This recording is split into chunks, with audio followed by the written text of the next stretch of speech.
Welcome to Scary True Stories. What I'm about to share with you is not fiction, but the terrifying memories of real people who truly lived through them.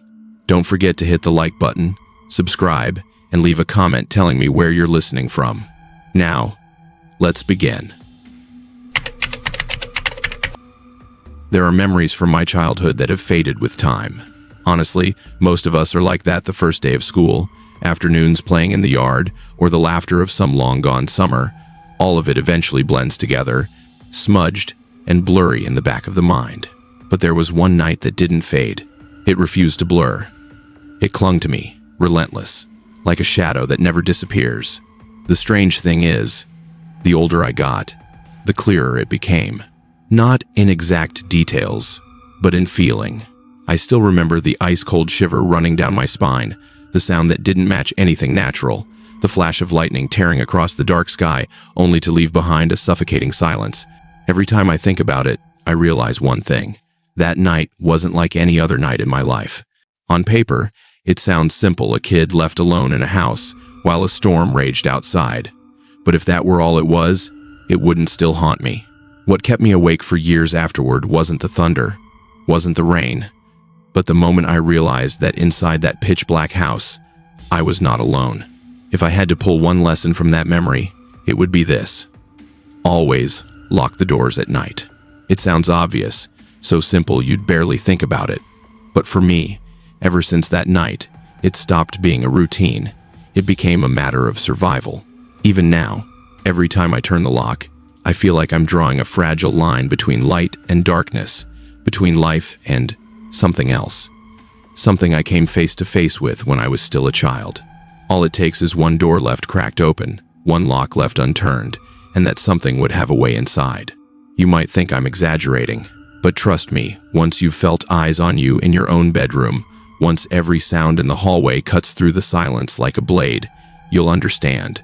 Sometimes, an entire lifetime of safety can hinge on a single, tiny click of a lock at night. That day began like any other school day, but by the time I walked out of the school gates, the sky was already sagging heavy and gray.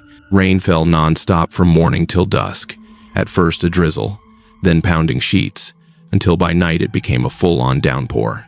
Wind howled through the cracks, lashing against the roof like invisible giants trying to break their way in. My parents picked me up, then rushed off again to attend some kind of formal event. I don't remember if it was a dinner, a fundraiser, or something else. I only remember that they promised they'd be back that night. But as the hours passed, the storm grew vicious. Thunder rolled like cannon fire. Lightning split the sky into jagged shards of white. The streets outside turned into rivers. The ground trembled with each gust of wind. And so, when night fully settled, the phone rang. My parents' voices came through, apologetic, saying the roads were too dangerous. They'd have to stay at a friend's house nearby instead. It sounded ordinary enough, but to me, that call marked the beginning of a night. I would never forget a night when the rain, the wind, and the dark became something else, something far more terrifying. The landline phone rang out in the dark, its chime echoing again and again through the empty house, startling me, as if the sound was far too loud for a space so unnervingly silent. I picked up, and immediately my parents' voices came rushing through the line, tangled with the crackle of static from the storm raging outside. They kept apologizing, over and over, words spilling out fast and shaky, as if they'd abandoned me in a place far more dangerous than I could yet understand. My mother recited instructions like a mantra, repeating them 3-4 times. Lock the front door, lock the back door, don't leave the windows open, close the blinds, keep at least one light on. The static between her words warped her voice, sometimes shrill, sometimes broken, until it almost felt like it wasn't just her on the other end, like something else was threading through the signal, whispering alongside her. But at the time, I only stifled a laugh. To a kid, all of that was just grown-ups overreacting. I wasn't old enough to grasp why they were so worried. In fact, I felt thrilled at the thought of having an entire night of freedom in the empty house. I didn't realize that those seemingly meaningless, repeated instructions would become the thin line between peace and the nightmare about to come. Instead of being scared with the storm and the dark pressing in, I felt excited. At that age, being left home alone didn't feel like danger. It felt like a rare gift, a kind of freedom I'd never had before. I told myself, no one could stop me from eating all the candy in the kitchen cabinet. No one would force me to turn off the lights or get into bed on time. I could stay up all night, watch whatever shows I wanted, blast the volume as loud as I pleased. That thought alone made me giddy, like I had suddenly become the sole master of the entire house. I sat on the living room sofa, the television casting pale blue light across the walls, flickering against the framed pictures. Outside, the wind howled through the cracks like a long, mournful wail, and the rain hammered the roof in relentless sheets. But instead of frightening me, it only fueled my excitement, as if there was an entire universe in chaos outside, while I was safe inside, free to do whatever I wanted. I didn't realize then that my childish thrill had blinded me to a cold truth. I was utterly alone in that house, in the middle of a stormy night when anything could slip in alongside the darkness. I stretched out across the sofa, my body sinking into the familiar fabric that smelled faintly of age. My eyes stayed glued to the screen, its pale flicker casting warped, shifting shadows across the walls. I told myself, just a little longer. When I finally get ready for bed, I'll do everything Mom asked. But the sharp sweetness of candy still on my tongue began to turn heavy, dragging me down. My body felt hazy. My eyelids tugged lower as if pulled by invisible hands. The images on the screen blurred, the characters dissolving into streaks of color, bleeding together like ink swirling in water. Outside, the rain never stopped pounding against the tin roof. At first, it came in sharp bursts, then slowly shifted into a steady rhythm, slicing into my ears like some twisted lullaby. Every time the wind swept through, the house shuddered, the window panes rattling, as if someone outside was testing the frame with their fingertips. The flicker of the television light mixed with the flashes of lightning outside, painting the empty room in fleeting glows. And somewhere between the roar of wind and rain, I thought I heard another rhythm, something faint, almost like a heartbeat. It wasn't mine. It wasn't the ticking of a clock. It pulsed lightly from the direction of the darkened hallway. But the weight of sleep was stronger. My eyelids sank, and I drifted off without realizing it, abandoning the house, abandoning my mother's instructions, and abandoning whatever it was that seemed to be waiting for me in the dark. I jolted awake into suffocating blackness. The television was off, the screen nothing but a blank slab of glass, reflecting the faint outline of my body on the sofa. I knew it had gone into sleep mode on its own. That meant at least 3 hours had passed. But what pulled me upright wasn't the silence of a darkened room. It was the cold, a strange, unnatural cold. Not the kind that creeps in gradually with the drop of night temperature. This was sudden, quiet, as if a breath of something unseen had just swept into the house. Goosebumps raced across my skin. I hugged my arms tight against my chest, but the shiver didn't stop. Just a few hours earlier, when I'd dozed off, the room had been warm, filled with the glow of the television, the hum of the lights, and the lazy comfort of a sugar crash.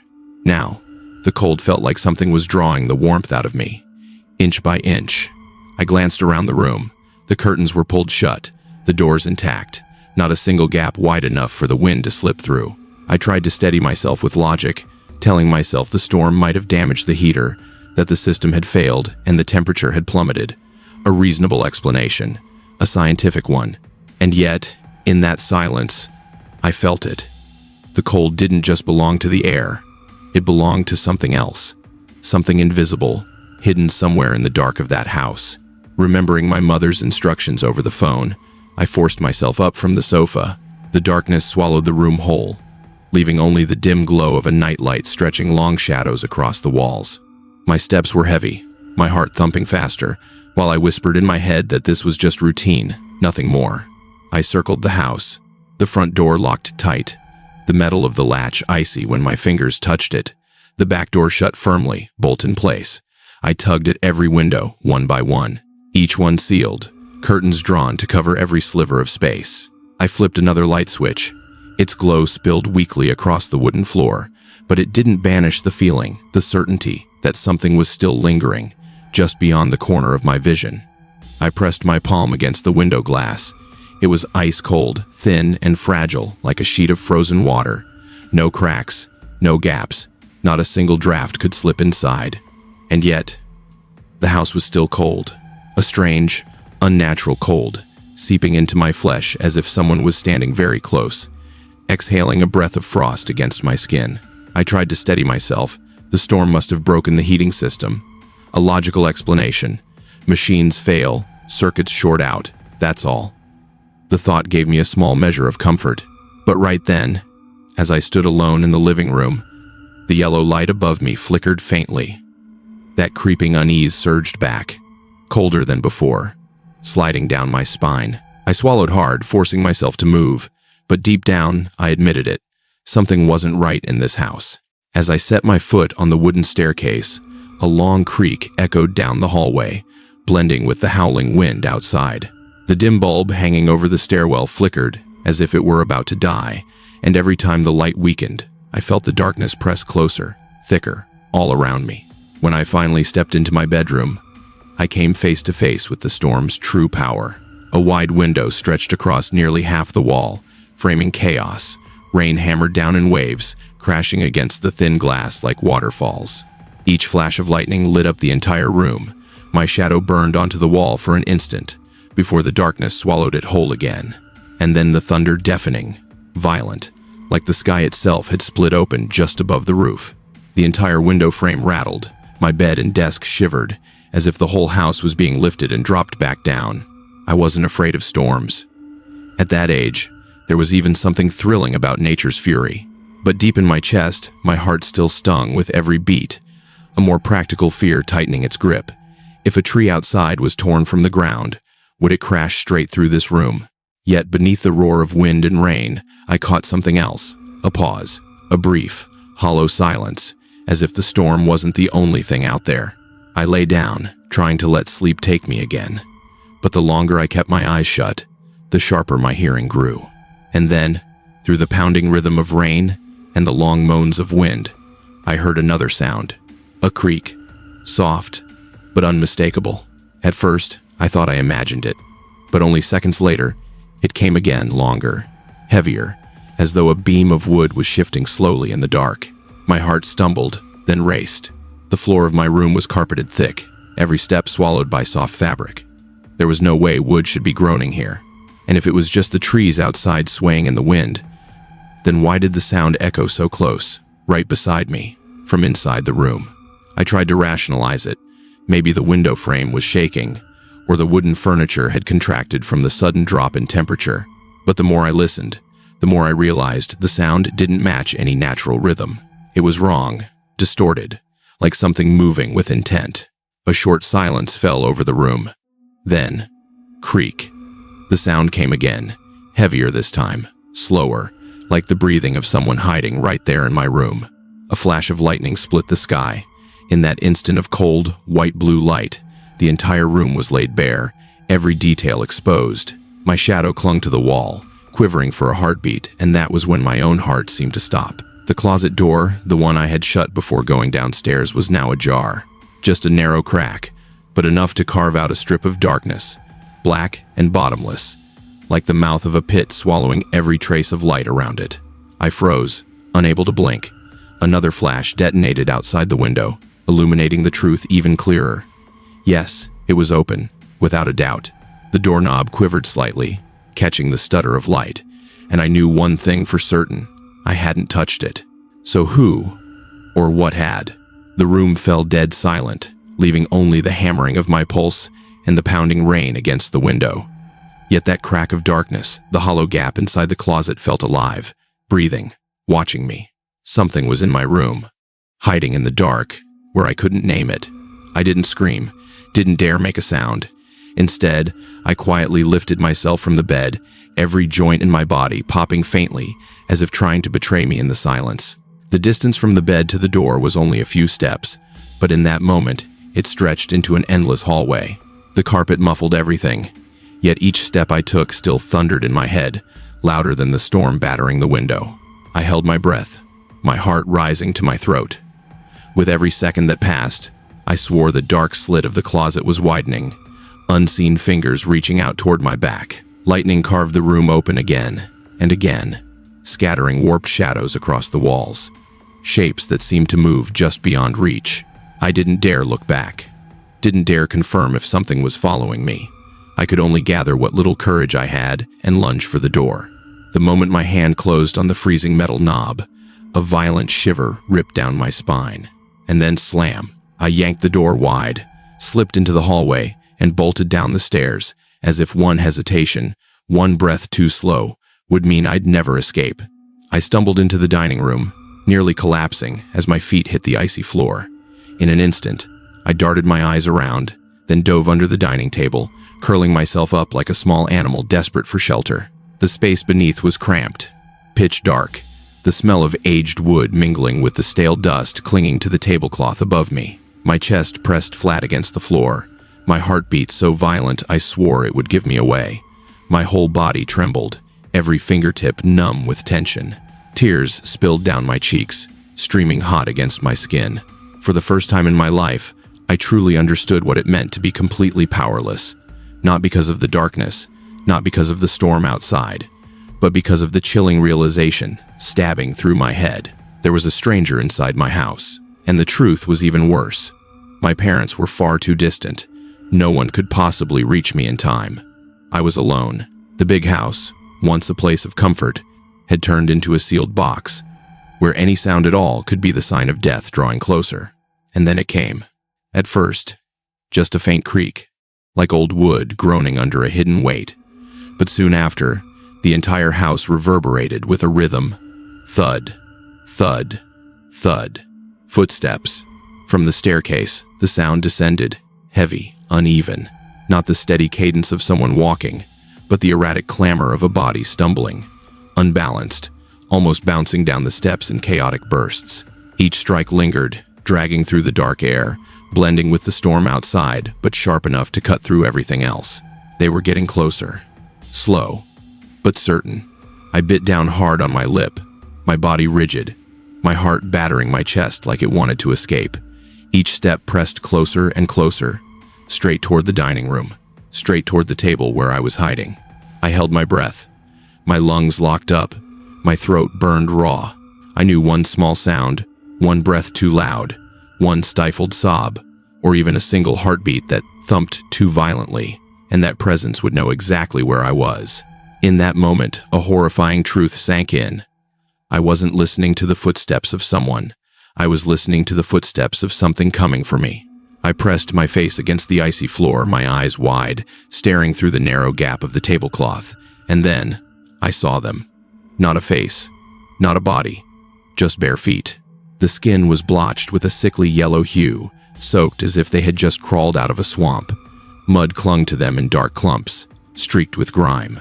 Across the shins, countless scratches carved along jagged lines, like the figure had dragged itself through a forest of thorns. Each step wavered, unsteady, as though the body moving them wasn't fully in control of itself. I shook so hard, my muscles locked, my pounding heartbeat tangled with the grotesque rhythm of those unsteady steps, drawn out, uneven, relentless. And then, without warning, crash! A piece of metal dropped right in front of my eyes.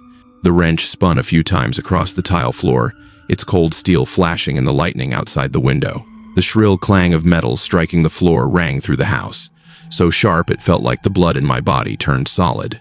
If that thing bent down to pick it up, his eyes would meet mine instantly. In that moment, I stopped breathing.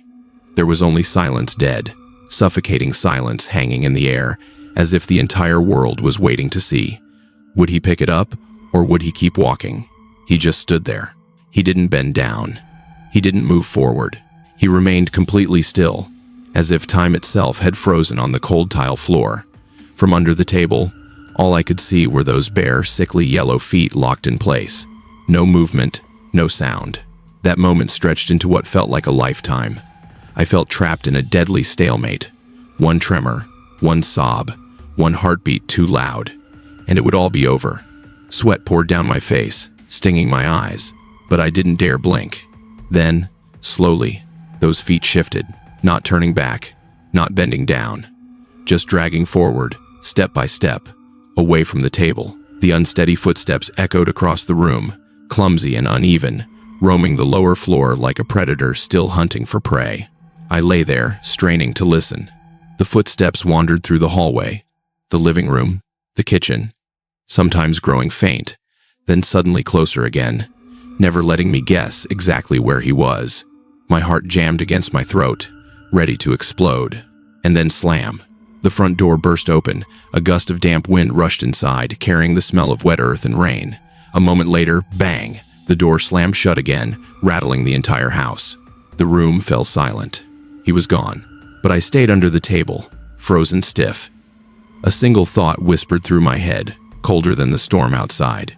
If he could come in once, what was stopping him from coming back again? I remained there for what felt like forever after the door slammed shut. Time no longer moved in minutes or hours, but in the strangled beats of my racing heart. Fear and shock pinned me in place, paralyzing me in a way I'd never felt before. Finally, I crawled out, my legs trembling so hard I could barely stand. The wrench still lay on the floor, its steel glinting with a ghostly flash of lightning from outside. I bent down, picked it up, and hid it deep in a corner of the house, as if burying the memory itself. I was terrified my parents would see it. Terrified they'd realize I hadn't done everything my mom told me to, and most of all, I was terrified that if I told anyone, they wouldn't believe me. The next morning, I quietly checked the front door. It was locked from the inside tight, clean, as if no stranger had ever stepped through. I silently went back upstairs, crawled into bed, and tried to pretend it had all been just a dream. The house returned to normal, but I didn't. I carried that secret for years. When I finally dared to tell it, my parents looked at me with doubtful eyes. I had to beg, to insist, to swear I wasn't making it up. And even when they finally nodded, pretending to believe, I could still see it clearly. Whatever I went through was beyond their understanding, and beyond mine too. From that night on, the dark became my enemy. I never slept without a nightlight casting its weak glow across the room. All through my childhood, that fear clung to me like a shadow I could never shake off. And even now, sitting here telling the story, I still don't have an answer for that night. That cold, those footsteps, those yellow-stained legs, was it a person? Some lost addict wandering in the storm? Or was it something else? Something outside the bounds of reason? All I know for certain is this. Some nights, the line between safety and nightmare is so thin that a single door left ajar is all it takes for the darkness to step in. I tore through the park, my soaked shoes sliding again and again across grass slick as ice. Every step landed with a heavy thud, swallowed instantly by the pounding rain above me, as if the whole sky was collapsing at once. My breath came ragged, burning in my throat yet behind me. That deranged scream refused to fade. "I'll kill you." The words sliced through the downpour, fracturing into echoes that ricocheted between the trees, drilling into my ears like metal claws raking across glass. I risked a glance over my shoulder. In the flash of lightning splitting the sky, I saw him, his tall, wiry figure sprinting with frenzied speed. That twisted grin carved across his rain-soaked face, as if some invisible hand had warped it out of shape. In his fist, a glint of cold steel caught the light kitchen knife, long and slick, the blade flashing with the blue-white glow of lightning. The ground seemed to fight me with every stride. Wet grass clung to my shoes, mud exploded underfoot, splattering up my legs and weighing me down like chains. My heartbeat no longer felt like a natural rhythm. It pounded like a war drum at an execution, echoing deep in my chest, shaking my ribs. The air was thick with steam and water. Each gust of wind sent the treetops groaning, but in those hollow moans, I swore I heard something else. Something threaded between the branches, like faint whispers, alien and unplaceable. Science might call it nothing more than wind through wood. But when you're being hunted, your ears catch details that reason can't explain away. I stopped daring to look back. Ahead, the streetlights flickered through the rain, their yellow halos smeared into broken streaks across the wet pavement. I ran toward them blindly, praying my feet wouldn't slip, knowing one wrong fall and he'd be on me. And in that moment, beneath the storm's roar, the wind's howl, and the slap of my shoes against the ground, a thought cut into my mind, colder than the rain soaking me to the bone. Was he even human? The way his eyes flared in the lightning, the way that warped smile stretched wider than it should.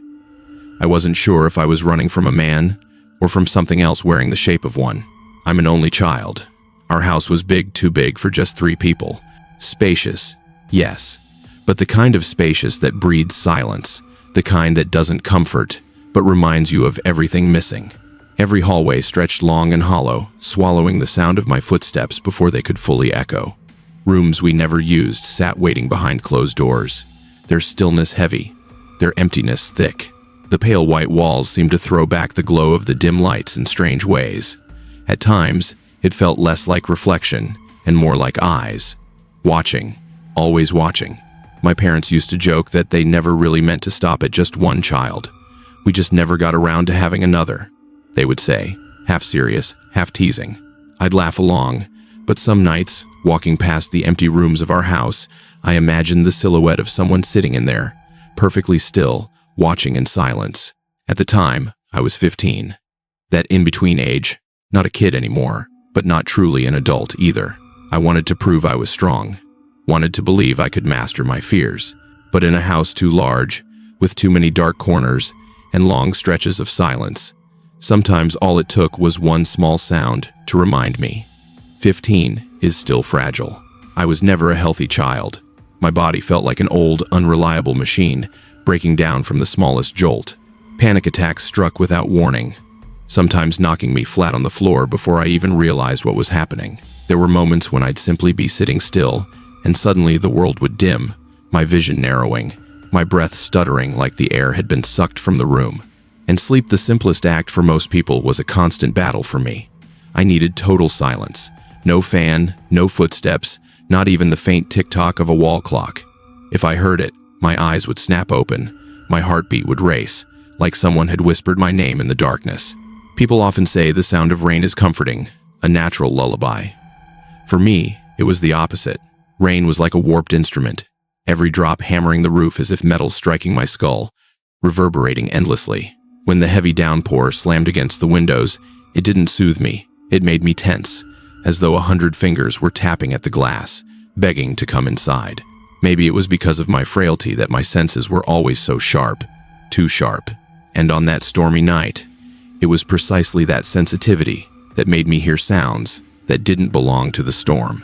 The rain had started the moment night fell, and by the time the clock's hand slipped past midnight, the drops were falling like stones. It wasn't a raging tempest, but it wasn't a gentle summer shower either. It lived somewhere in between, loud, relentless, just strong enough to bury every other sound in the night. The roof shuddered with every gust of wind. Each blast rattled the wooden beams until they groaned like the lungs of something old and heavy above me. Water crashed against the pavement outside in pounding bursts, like war drums echoing off the porch. The house, normally so spacious, had become a hollow chamber that amplified every beat of nature into a chaotic rhythm. I lay there in bed, eyes wide open in the dark. Not because I was afraid of the storm. At 15, most of my fears weren't for nature, but for the unseen. And yet that night, something felt wrong. The rain didn't sound like rain anymore. It sounded like knocking, like someone or something was standing at the door, pounding in steady rhythm, insistent, demanding to be let in. And the longer I listened, the clearer it became. The house wasn't trembling because of the storm. The storm was trying to touch the house, like a giant hand knocking on the porch outside. I tossed and turned, the blanket twisting into a rope that felt like it was tightening around my body. Outside, the rain hammered down, each drop reverberating through my skull like a tiny hammer tapping at my temples. An hour passed, maybe more, and my eyes were still wide open. That's when I knew for certain. Tonight, sleep was impossible. A thought hit me. Go outside. Take a walk. Somehow, tiring out my body might calm my restless mind. I had done it before a few times, and not once had it ever felt unsafe. My parents always said our neighborhood was one of the quietest, safest places in the city. Right next to our house was a sprawling park, with paved walkways and streetlights that burned all night long. They even encouraged me to go out when I couldn't sleep, insisting that the sound of rain dripping through the trees would soothe me. But on that May night, something felt different. The moment I decided to get up, my heartbeat quickened, like a faint voice deep inside was whispering, "Don't go." I ignored it. At 15, stubbornness usually wins over fear. I threw on my rain jacket, opened the door, and stepped outside. No phone, no umbrella. I had left everything behind on purpose, thinking that the fewer distractions I had, the easier it would be to fall asleep once I came back. The door clicked shut behind me, And instantly, I realized, rain outside wasn't the same as rain from inside the house. Out here, it was dense, freezing, like a thick curtain closing off the world. The streetlights spilled their dull yellow glow into the puddles, scattering into broken reflections like half-closed eyes, silently watching every step I took. I told myself, just one short loop around the park. But somewhere inside, I knew I had crossed a fragile boundary. The moment I left the safety of the house, I had stepped into a place where rain wasn't just rain anymore. My parents had never worried when I went out at night. In fact, they encouraged it.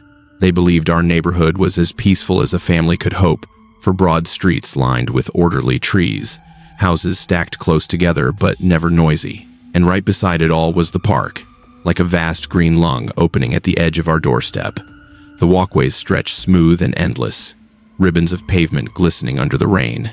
Every few yards, a lamppost poured down its golden light, bouncing across puddles like shards of shattered glass.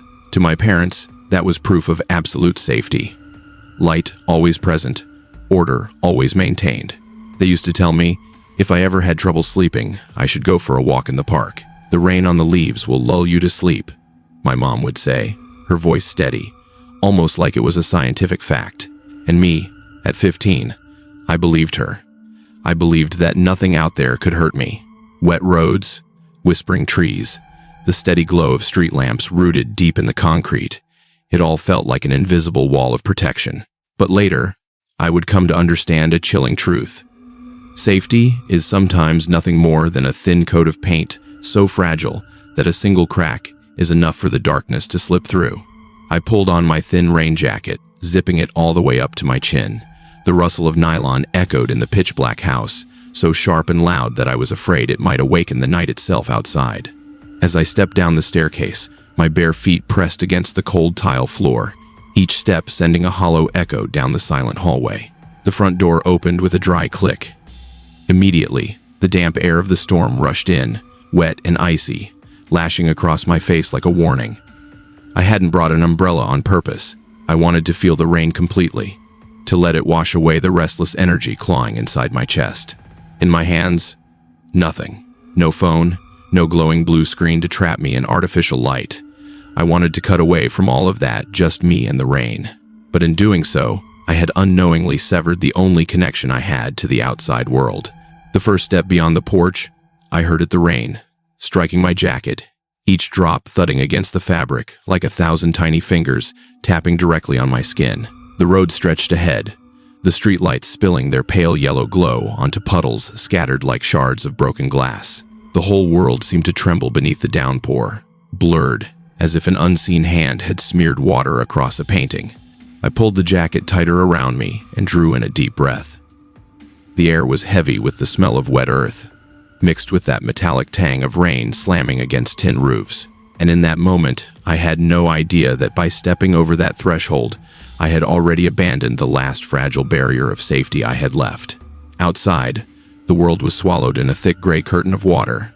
Trees swayed and shivered under each gust of wind, raindrops sliding down their branches in heavy streams, catching the yellow glow of the lamps and scattering it into trembling streaks of light. The wet pavement glistened like glass, each step I took sending ripples across the puddles that dissolved almost instantly into the dark surface.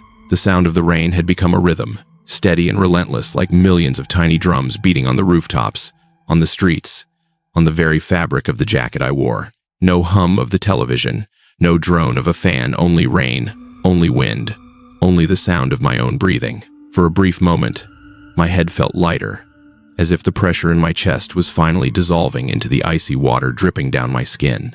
The streetlights stretched into the distance, one after another, forming a wavering golden spine across the storm. Far ahead, the park benches sat drenched, their soaked silhouettes hunched and still like shadowy figures bowed over in silence until I drew closer and realized it was nothing more than an illusion, a trick of rain and night. After nearly 20 minutes wandering beneath the storm, my legs began to grow heavy, my body softening with weariness. A drowsy comfort seeped in, pulling at my eyelids even as I walked. The rain, normally the very thing that kept me awake, had somehow become a strange, deceptive lullaby. But mixed in with that fragile calm, there was still a sharp thorn, lodged somewhere deep in my chest. The cold of the rain didn't feel like it was only coming from the sky. It carried something else with it, like the hidden breath of a shadow lingering at the edge of the park, watching. I turned onto the road that cut through the park, and that's when I saw it, something sprawled right across the slick pavement. Under the trembling yellow glow of the street lamp, it appeared as a long, warped black shape, rainwater pouring across its surface. At first, I thought it was nothing more than a trash bag someone had dumped, bloated with water, stretched out by the downpour. But with every step I took closer, my heartbeat quickened. Something felt wrong. The flickering light revealed more detail, lines and edges surfacing through the rain. Not garbage, not an object at all. It was a body. The figure lay face down, motionless, black pants plastered to the skin by rain, a dark plaid shirt shining with streaks of water. Wet hair clung flat to the back of the neck, forming crooked black lines across pale skin. Rain coursed down the spine, pooling on the asphalt in thin rivulets that looked disturbingly like diluted blood. A chill surged upward from the soles of my feet, racing to the back of my neck. I froze where I stood, heart pounding so violently I could hear it in my ears. The first thought to flash through my mind: maybe he'd been hit by a car. There was no other reason for someone to be lying there, lifeless, in the middle of a storm. But then the deeper, more terrifying realization struck me. The road was empty, completely silent. Not a single car, not a single engine, nothing but the relentless sound of rain. How long had he been lying there? And why was it at the exact moment I happened to pass by? I edged closer, the jaundiced light from the lamp rippling across the rain-slick pavement, and the figure sharpened into focus. A person. He lay face down, his body still as stone, discarded in the stream of water rushing over him. The black pants clung to his legs, soaked until the fabric gleamed under the light. On his back, the dark plaid shirt was saturated, its stripes distorted into jagged, broken lines, spreading like cracks across the surface of a crumbling wall. The sight locked my throat. Who would go out dressed like that, in the middle of a freezing, rain-soaked night? No jacket, no umbrella, nothing at all. The first thought that clawed its way back into my mind, I was sure of it now. He must have been hit by a car. There couldn't possibly be any other explanation for a human being lying face down in the flooded street, letting the rain wash over him as though life itself had already abandoned him. A bolt of lightning ripped across the sky. In that split second of white-blue light, I saw his hands, long, stiff fingers jutting out from beneath his body, clawing into the asphalt as if frozen in place during a final desperate grasp before impact. A frigid gust of wind swept past, sending a shiver knifing down my spine. I swallowed hard, forcing myself to believe I was just witnessing an ordinary accident. But deep down, something didn't add up. If this really was an accident, who had caused it? And why was the road empty? No car, no driver, no witnesses, nothing but silence and rain. I stood paralyzed in the middle of the storm-drenched street. Rain cascaded down the back of my neck, icy against my skin, but I barely felt it anymore. Half of me wanted to turn and run, to sprint away from this grotesque scene and pretend I had never seen it. But then, my parents' voices echoed in my head, words they had drilled into me for years. If you see someone in trouble, you help. You don't ever turn your back on someone who might need you. Two forces collided inside me. Raw survival instinct, screaming that something was wrong and I needed to get out. And conscience, dragging me forward, insisting I had to check, to make sure this man was still breathing, still had a chance. I drew in a sharp breath, the downpour hammering against the pavement behind me like war drums urging me forward. Step by step, I forced myself closer.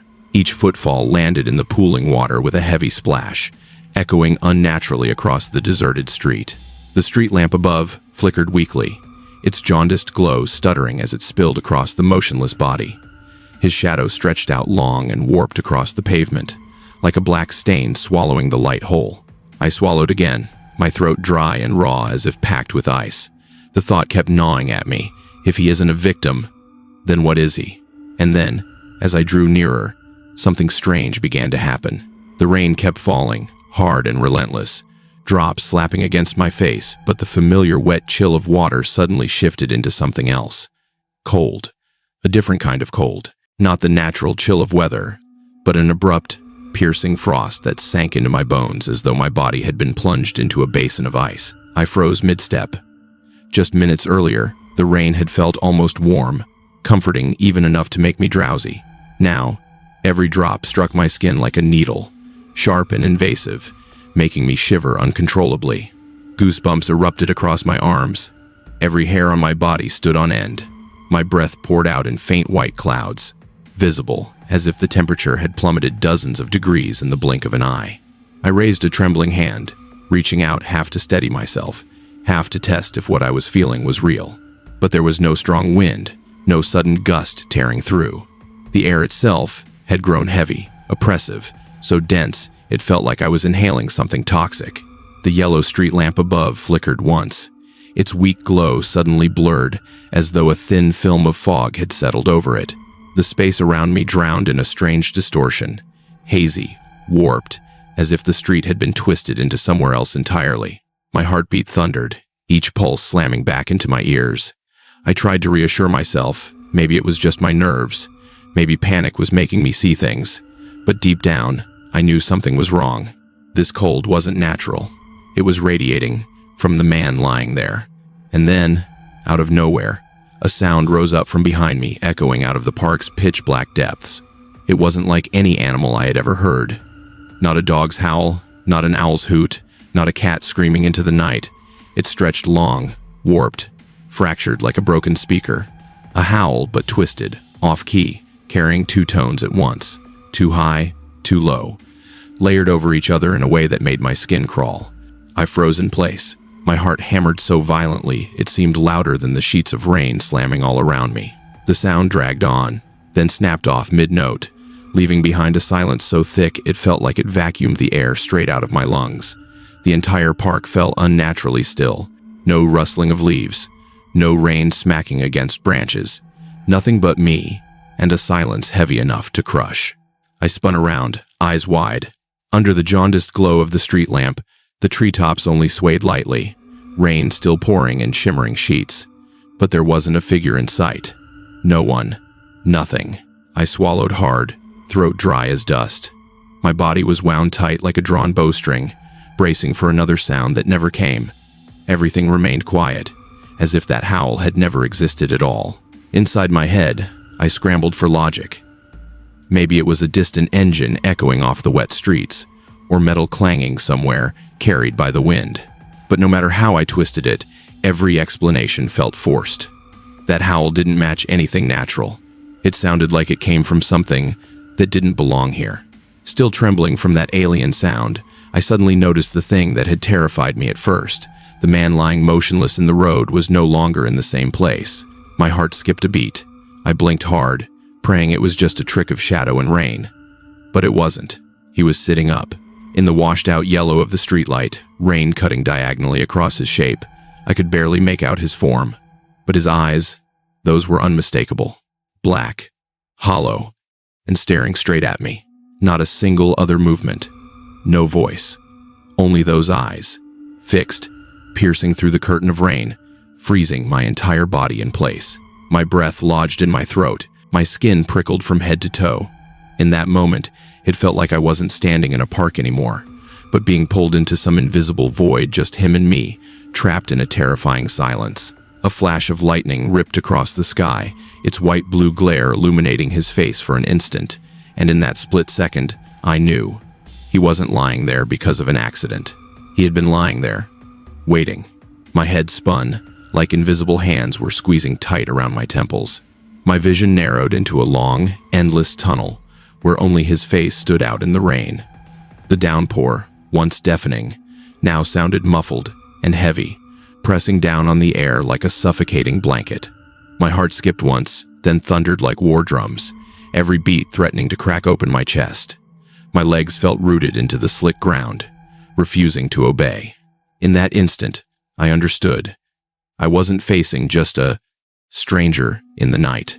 Whatever he was, he radiated something so dangerously wrong that every nerve inside me screamed, "Run or die." He sprang up, sudden, swift like the storm didn't even exist. Under the jaundiced glow of the street lamp, his face stretched into a grotesque grin, warped like a mask melting over fire. In his hand, the glint of steel caught the lightning, a kitchen knife. its blade flashing white in the storm. And then came the scream, ripping the night apart. "I'll kill you. That's not Loven time. He would is not Loven time." The words didn't just erupt from his mouth. They reverberated deep, resonant, echoing from the ground, the sky, even from the sheets of rain themselves. The sound burrowed into my bones, freezing the blood in my veins. That was enough to snap me out of paralysis, but too late. He was already charging, feet pounding against the wet pavement, each stomp hammering like nails driven into a coffin. In that moment, I knew. This ordinary rainy night had turned into a nightmare I would never escape. I tore off like someone possessed, shoes sliding across the slick grass. Each time my feet slipped out from under me, my body slammed down hard, mud splashing up across my face and arms. But I didn't dare stop. Behind me, his footsteps crashed wildly, chaotic and relentless, cutting through the storm like hammer blows chasing my heartbeat. Wet grass whipped against my legs, icy water soaking through my clothes until my body felt like a heavy, sodden weight dragging me down. I gasped for air, lungs burning as though on fire. His voice still split the storm. "I'll kill you." Each word stretched unnaturally in the air, distorted, like dozens of voices layered together, half human, half something else swelling into one chilling roar. I didn't dare run toward home. The thought of him knowing exactly where I lived froze the blood in my veins. Instead, I made a reckless choice. I turned and bolted straight into the woods at the edge of the park, where the darkness was as thick as a curtain swallowing every path. After a blind sprint through the mud, my legs nearly gave out, each heartbeat sliced into my chest like a blade. I collapsed against the trunk of a massive tree, its bark slick and cold from the rain. Pressing my back hard into the rough surface, I trembled uncontrollably. A cough burst out, sharp and ragged, dragging up the metallic taste of blood in my throat. I bit down hard on my lip to silence it, terrified that even the smallest sound could give me away. All around me, the park drowned under a veil of rain. Droplets drummed against the leaves overhead, splattering down on my shoulders like phantom footsteps closing in. I shut my eyes, heart pounding, trying to convince myself it was only the storm. But in that vast, oppressive stillness, I swear I heard another rhythm breathing. Not mine, not the wind. Something else, threading its way through the downpour. Clutching the tree trunk tighter, my ragged breaths gradually slowed, but my ears stretched wide, straining until they nearly split. I scanned the blurred gray world around me. Rain smeared every shape into shifting shadows. No movement, no footsteps, nothing. Time dragged by in agonizing slowness. Each raindrop dripping down from the branches stabbed into the back of my neck like icy needles. I felt trapped in an unnatural silence, where every gust of wind, every lash of rain against the branches, sounded too loud, like it was trying to mask something else, hidden and unmoving in the dark. At least 20 minutes crawled past. I couldn't tell if he had truly vanished, or if he was still out there, crouched somewhere, waiting for me to make one mistake. My body couldn't endure any longer. My legs shook violently, too weak to hold me up. At last, I made a desperate choice. I crept away, taking a different path, avoiding the familiar trail, slipping down a muddy slope deeper into the park. Every step, wet earth clung to my shoes like lead, and my body shivered so violently I felt like I'd been pulled out of a river. When the shape of my house finally appeared through the curtain of rain, relief nearly brought me to tears. I shut the door tight behind me, pressed my back to the wall, and listened to my heart hammering out of control. I didn't hear his footsteps anymore. I didn't hear his voice. But the silence inside my house brought no comfort either. That night, I was left with no clear explanation. Who was that figure in the rain? A lunatic? Someone high and out of control? Or something else entirely? Something I didn't dare name. I'll never know. All I do know is that the warped, broken howl that echoed through the storm still haunts me. Was it connected to him, or was it some eerie coincidence? I'll never have the answer. There is only one truth I'm certain of. That night, someone truly wanted to kill me. And from that moment on, I understood the line between an ordinary rainy night and a nightmare you never wake from is thinner than anyone dares to imagine. I ran like someone out of my mind, the rain lashing across my face, every drop like an icy needle piercing through my skin. My soaked shoes slammed into the mud, each step exploding into a chaotic mix of thuds, squelches, and splashes. I didn't dare look back, because I knew if I turned, even for a second, those eyes, black and empty, would burn themselves into my memory again. The thought of him still behind me, clutching that knife, froze my blood in my veins. The forest's darkness was so thick, it swallowed the last glow of the streetlights from the park. Behind me, what had been a faint golden blur dissolved into nothing. The trees above leaned together, forming a canopy that turned the sky into a wall of pitch black. Even the lightning, when it split the sky, did nothing but carve ghostly outlines of towering trunks like ancient stone pillars swaying in the storm. Each thunderclap shook the ground, but in the silence between them, I could hear another sound. Footsteps, uneven, staggering, pounding into the wet ground just behind me. My breath came in ragged gasps, my throat burning as if I were swallowing fire. I slipped, crashing to the ground, my hands sinking deep into the mud. The smell of wet earth and rotting leaves filled my nose.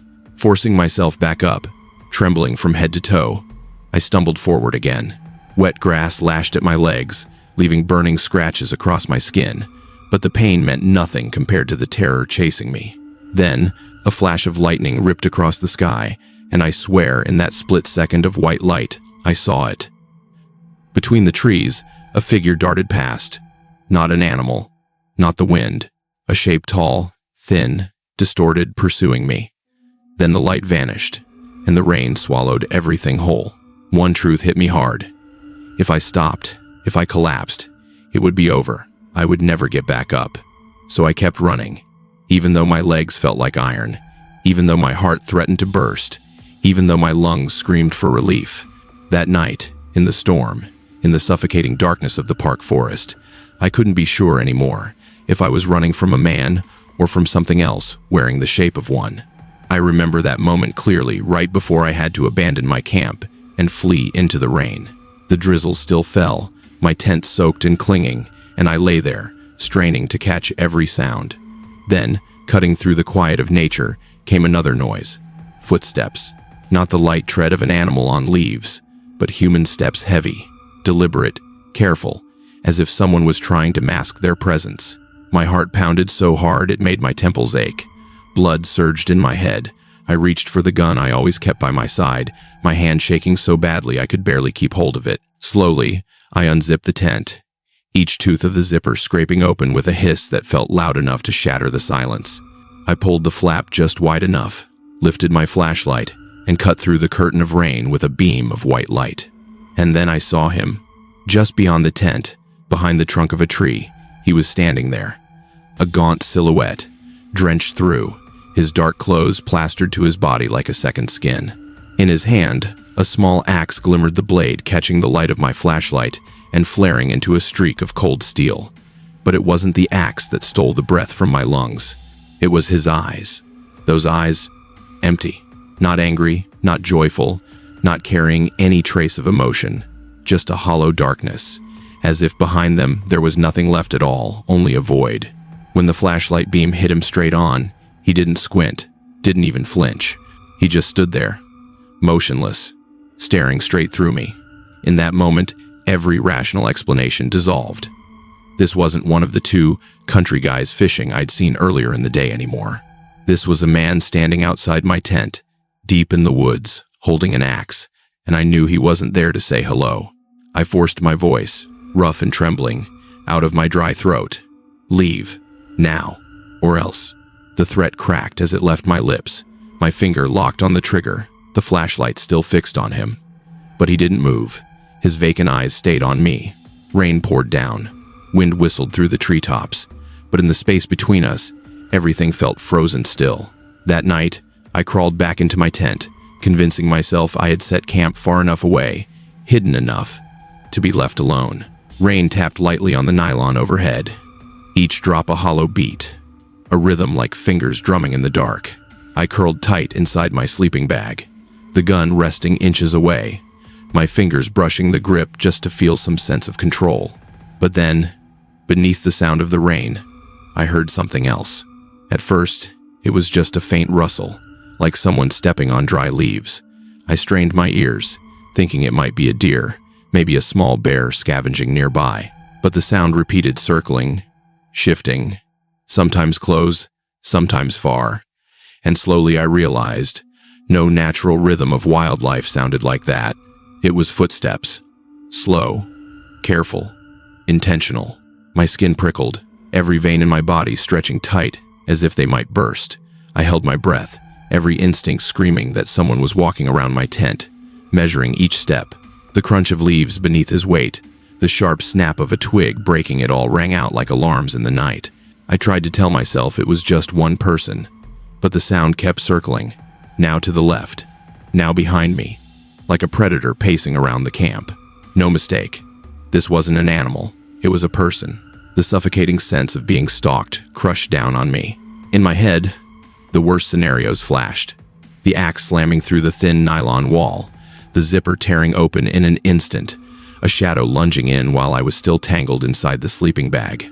I reached for my gun, flicked the safety off, and locked it tight in my grip. Every muscle stretched taut like wire. I knew one thing clearly: if I didn't act, he would. I yanked the zipper open, the flashlight beam cutting out into the rain-soaked dark. And there he was, standing just a few yards away, half hidden behind a thick tree trunk. His figure loomed in the mist, one hand clenched tight around a small axe. The steel blade gleamed in the light, droplets sliding down the wooden handle before dripping into the blackened earth. His eyes were hollow, vacant, stripped of anything human. I didn't think. I didn't hesitate. I raised the gun and pulled the trigger. Bang! The warning shot exploded into the night, ripping through the storm and drowning out the rain. The blast echoed across the woods like a man-made thunderclap right overhead. He jolted. His body staggered, his eyes widening as if the emotionless mask had been ripped away. The axe dipped lower in his grip, his fingers trembling, but he still didn't let go. "Drop it!" I barked, my gun fixed squarely on his chest. "Now!" He stared at me, lips twitching, muttering something I couldn't make out. Then, with a harsh metallic clang, the axe slipped from his hand and hit the ground. "Take off your boots," I snapped through clenched teeth. "Throw them. Far. Do it." 7. He froze, confusion flickering in his vacant stare. I pulled the trigger again, an empty click, but the sound alone was enough to prove I was ready to fire for real. His whole body flinched. Then, slowly, he bent down, yanked the boots off his feet, and hurled them into the mud where he'd never be able to sprint after me. Only then did I feel a sliver of control bleed back into the moment. My heart still hammered in my chest, but the hand gripping the gun no longer shook. I knew one wrong move, and he could still lunge, but at least now he was on the back foot. Rain poured between us, thick and relentless. He stood there, chest heaving, those empty eyes fixed straight through my beam of light. For a second, I thought he'd go silent. But then, his lips blue, trembling began to move, spilling out words in a fractured whisper. I wasn't gonna do it, Ivan told me. Not to. His voice was rough, broken, like he was speaking more to himself than to me. My finger tightened on the trigger.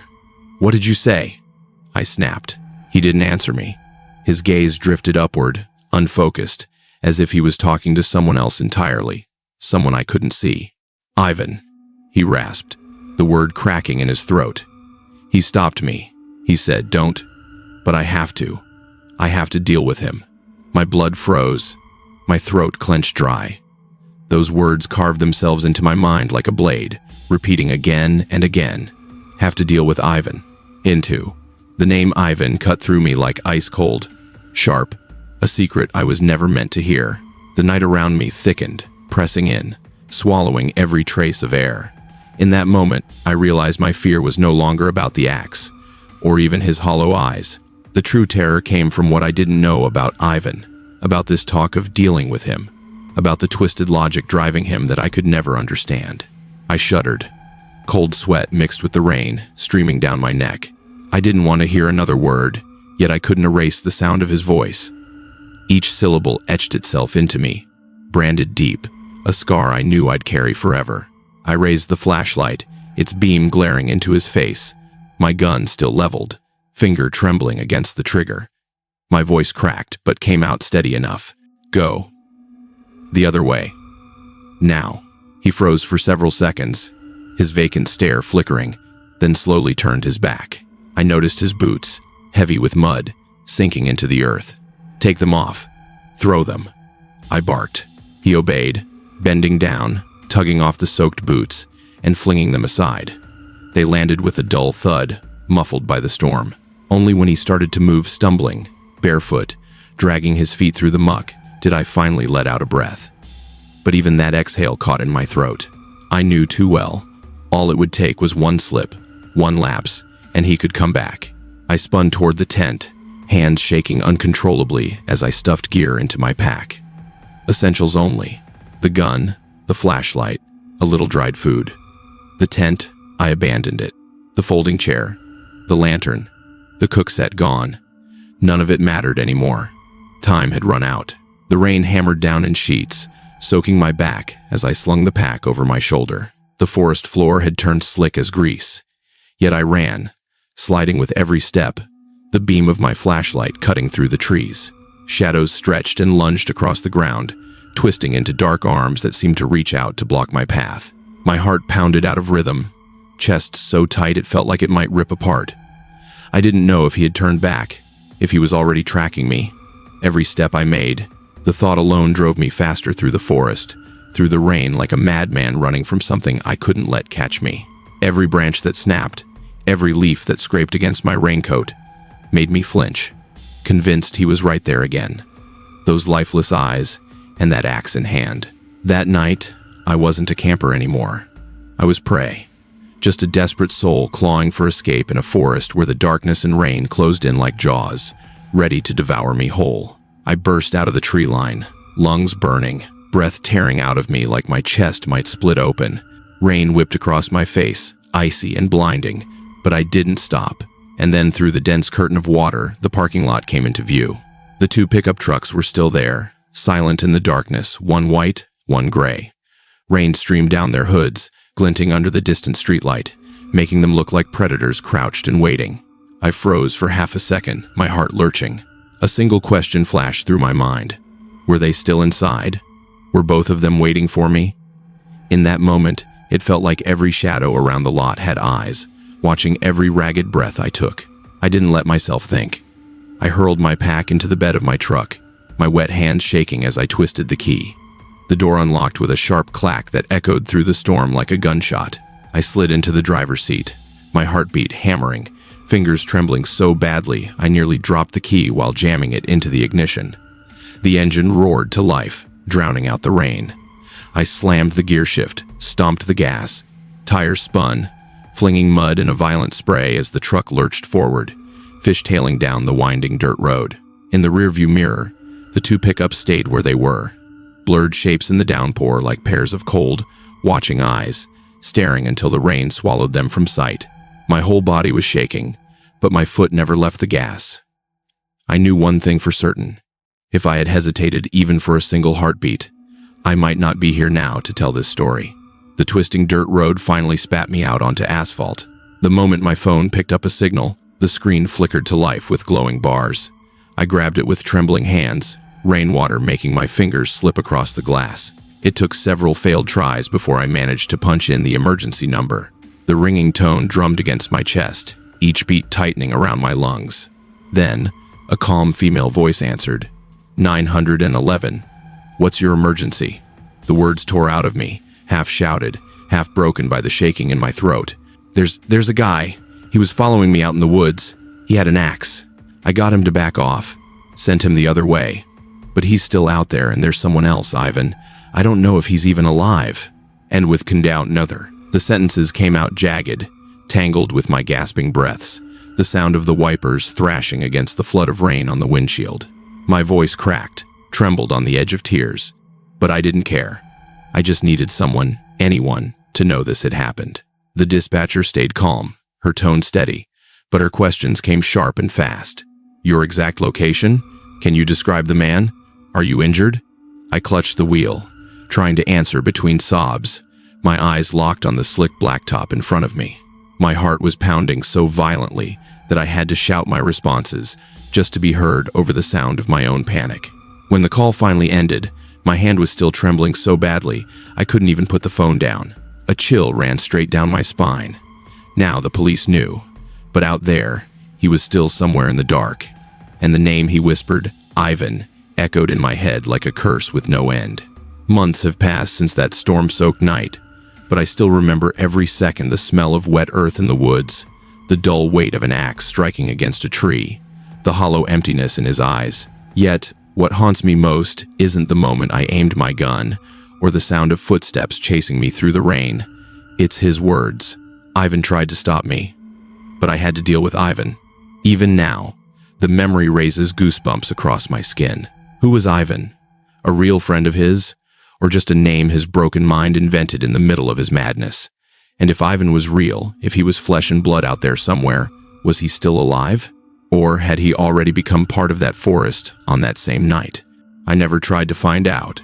The police never called me back, and I never asked, partly because I wanted to bury that memory, but mostly because I was afraid that the truth would be worse than anything my imagination had already built. Sometimes, in the stillness of night, I can almost hear his voice again, whispering through the rain. Had to deal with Ivan, and I've come to accept something some memories never fade. They cling to you like shadows, reminding you that out there, in the dark, there are stories with no ending. I'm 29 now. For most people, clearing their head might mean traveling, meeting up with friends, or losing themselves in the noise of a crowded bar. But for me, there's only ever been one way: camping. Not the kind in busy campgrounds or packed national parks. I go to the places no one else wants to, remote, isolated, places where the world forgets you exist. I grew up in Northern California, and most of my adult life has been spent roaming the forests, rivers, and mountains, seeking out those hidden corners where few people have ever set foot. I love that feeling of being cut off from everything. No cell service, no signal, no urban noise. Just wind through the trees, water rushing over rocks, and the untouched darkness of the night.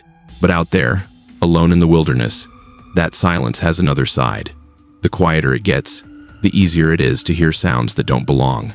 The more isolated you are, the easier it is to sense the presence of something or someone that isn't you. And it was during one of those trips, by a lonely stretch of river, that I learned a truth I'll never forget.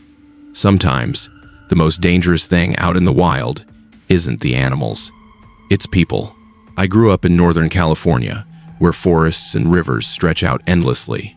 Maybe that's why, even when I was young, I developed the habit of seeking out the most remote places, the ones with no tourists, no signs, sometimes not even a clear trail. Most of my adult life has been spent wandering, driving for hours just to find those hidden spots where, once I turned off my flashlight, the darkness would swallow every trace of human presence.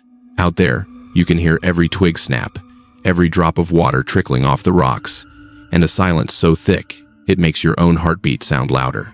For me, that silence was the kind of peace the city could never give. But sometimes, that silence also reminded me of a truth. In the wilderness, you never truly know if you're alone. A few months ago, after a breakup that left my mind in chaos, I felt the need to disappear somewhere. Not to a bar, not to meet friends. What I wanted was a place with just me and the wild. I loaded my car with everything I'd need for a few days. A tent, backpack, gun, folding knife, dry food. Then, I headed straight for a secluded stretch of river I'd stumbled across once during an earlier trip. There were no signs, no designated campsites, just a lonely riverbank tucked into the forest, reached by a narrow dirt road, scattered with rocks sharp enough to keep most people away. That isolation was exactly what I was after. I believed I'd finally found a place where I could spend a few days completely cut off, just me, the sound of rushing water, and the darkness of the woods. But I was wrong. The moment I turned down that dirt road, my chest tightened. This place was supposed to be empty. Only the sound of wind, water, and my own tires crunching on gravel. But when I came around the last bend, I saw them. 2 pickup trucks already parked there. One white, one gray. They sat heavy on the muddy bank like they'd claimed the ground long before I arrived. My mood dropped immediately. I came here for solitude, to get away from people. Instead, those trucks were proof I wasn't alone, and seeing strangers in a place this remote made me grip the steering wheel tighter. I told myself they could just be fishermen or hunters, but the silhouettes of those old, beat-up trucks carried a weight I couldn't shake. I decided to walk farther down the river to find my own spot to camp. After about 15 minutes, I saw them. Two men standing at the water's edge, fishing poles propped in the dirt. They looked like country locals. Scruffy beards, stocky builds, clothes wrinkled and damp, heavy boots caked with water and mud. Their eyes flicked toward me just for a second, but that was enough to send a chill across my skin. One of them, gray-haired, with a round belly, jerked slightly when he noticed me. His hand tugged at his jacket, covering something at his waistband. Then he forced a crooked smile and muttered, "Just shooting cans. Didn't want to scare you." The words came out too quickly, like he'd rehearsed the excuse. I just nodded, said nothing, but unease began to settle in the back of my mind. The river whispered, rain tapped gently on the leaves, but the air between us was weighed down by an awkward, heavy silence. I kept walking, yet I couldn't shake the feeling that their eyes were still fixed on my back long after I'd passed. As I drew closer, the heavy-set man tugged his jacket tight, covering something at his side. He smiled, but it wasn't natural. It was stiff, stretched too long across his face, like a flimsy mask. Then he muttered an explanation that sounded even more out of place than his presence out here. "Just shooting cans. Didn't want to scare you." The words spilled out too fast, and I knew he wasn't comfortable. It felt rehearsed, like a line from a script he'd prepared in advance, but delivered off-beat, off-key. I nodded as if to accept it, but inside, a sharp chill cut straight through me. If he really was just shooting cans, why the need to hide it so quickly? The way he looked at me, first a flicker of unease, then that sudden emptiness left the back of my neck tingling, like someone had pressed a cold blade to my skin. I kept walking, pushing through a stretch of rain-soaked dirt road until I could no longer feel their eyes clinging to my back. The riverbank stretched on, and luckily, I found a spot tucked away between thick brush. It was a little muddy, but flat enough to pitch a tent. I set up camp quickly, every movement both familiar and rushed, as if instinct was urging me to carve out a small safe space of my own anywhere, so long as it was away from them. By the time the tent was standing, rain had started to fall lightly. The patter of drops on the nylon roof formed a steady rhythm, almost soothing, but not enough to cover up the truth gnawing at me. Somewhere not far away, those two men were still out there, and one of them had just tried to hide something from me. I sat down, took a deep breath, and told myself I'd made the right choice camping here, keeping my distance, searching for a little peace. But that peace felt paper-thin, fragile enough to shatter at the slightest touch. Eventually, the drizzle stopped. I stepped out of the tent, intent on nothing more than breathing in the clean air after the rain. The river shimmered, swollen and rushing fast. But when I lifted my eyes, my heart froze. Across the river, only a few dozen yards away, stood one of the men I'd seen earlier. He didn't move. His silhouette cut sharp against the dim sky, his eyes locked on me. It didn't feel like he'd just happened to look over. It felt like he'd been waiting, standing there for the sole purpose of watching. Then he waved. Such a simple gesture, but in that moment, it twisted into something unnatural, something grotesque. I hesitated, but eventually raised my hand back, trying to be polite. His voice carried across the water, louder than the current. "What's your name?" Naively, I answered. He didn't respond, didn't say another word. Instead, he reached into his pocket, pulled out a disposable camera, and lifted it to his face. Click. The sound of the shutter cracked through the damp air. He had just taken my picture, no reason, no explanation. A stranger, capturing me on film in the middle of nowhere. I stood frozen. The cold wind blew past me, but the chill didn't come from the weather. It rose from inside, like a current tearing through every nerve. Goosebumps erupted across my arms, a thin sheen of cold sweat running down the back of my neck. I wanted to scream, to ask him what he was doing, but my throat locked shut. He simply turned away. Silent, no explanation, just walked off, and I was left there, alone, with the sickening feeling that I had been marked captured in a photo I would never know the purpose of. Months have passed, but the memory of that night has never left me.